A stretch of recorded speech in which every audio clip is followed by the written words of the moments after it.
Hey, Chapel here, and today we're going to be talking about Corrupted Double Counter. Now, I'm not exaggerating when I say this is the strongest build we've ever seen for PvP. There's been a lot of power creep over time, and despite that, this build's confidently sitting at the top of anything else.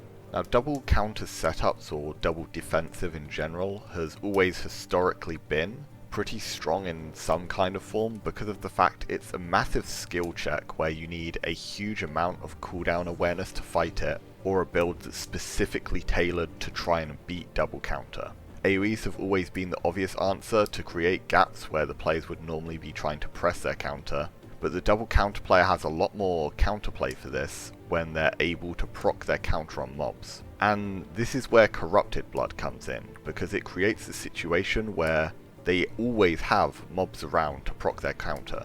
Corruption is a blood with incredibly efficient stats, but has downsides to counteract this. The issue arises when neither of these downsides are actually downsides and are in fact beneficial. The blood gives you both types of free cast, a huge amount of move speed and a lot of attack speed, with the downsides being the ghosts that spawn, which proc your counters, and these pools that deal damage, which is bad in some situations, but can also break you out of combos. When the other most prevalent build is Frost and is very combo reliant, this actually becomes a huge upside as well, as you'd be taking about 50 damage or so from a Corruption splat rather than a huge Frost combo dealing a few hundred points of damage.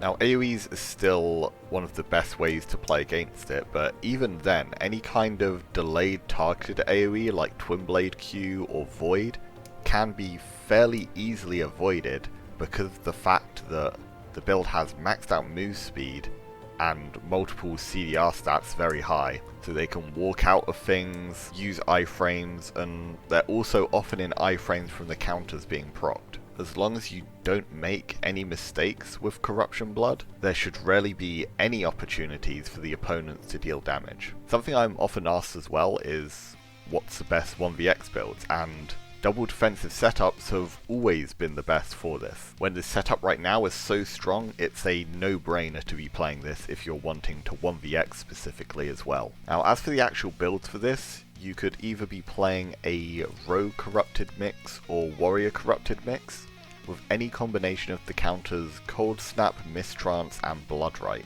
Discharge is the only counter that's not particularly strong with it because the value you get from the ghost hitting Discharge isn't very high. I personally think the strongest mix is Bloodright Mistrance with Warrior Corrupted, to max out weapon CDR, weapon skill efficiency, and have the two counters that I believe provide the most value.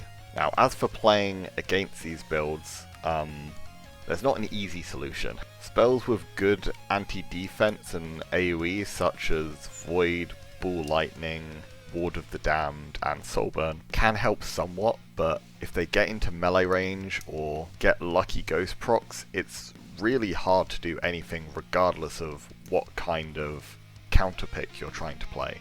The one upside we do have is Stunlock already plans to nerf this blood in some way. We'll just have to see if that's enough to actually bring it to a bit more of a fair level. But in the meantime, if you want to try the most broken PvP build we've ever seen, then here you go. Go press a lot of buttons. Alright, that's all from me today, guys. Have a good day, and I'll see ya.